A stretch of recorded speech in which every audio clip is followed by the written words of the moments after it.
ரீசெண்டா ஒரு நல்ல நியூஸ் ஒன்று பார்த்தேன். இந்த கிரிப்டோ கரன்சி இந்த ஸ்கேம்லலாம் வந்து ப்ரொமோட் பண்ண ஹீரோயினோட சேலரிலேருந்து நம்ம வந்து சில இதெல்லாம் டிடக்ட் பண்ண போறோம் அப்படின்னு சொல்லிட்டு சைபர் கிரைம் போலீஸ் வந்து நியூஸ் கொடுத்துருக்காங்க.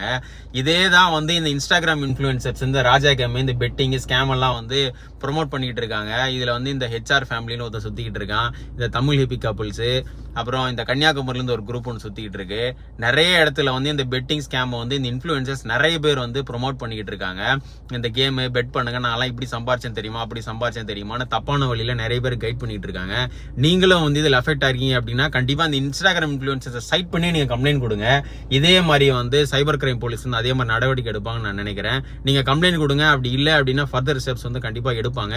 நிறைய பேர் இந்த மாதிரி வந்து நாலேஜுக்கு கொண்டு வாங்க, போலீஸோட நாலேஜுக்கு. நீங்க 10 பேர் மாதிரி இந்த மாதிரி பாதிக்கப்பட்டவங்களாம் நீங்களால தான் பாதிக்கப்பட்டோம் கம்ப்ளைண்ட் கொடுத்தீங்கன்னா மட்டும்தான் நெக்ஸ்ட் ஸ்டெப் வந்து போவோம்.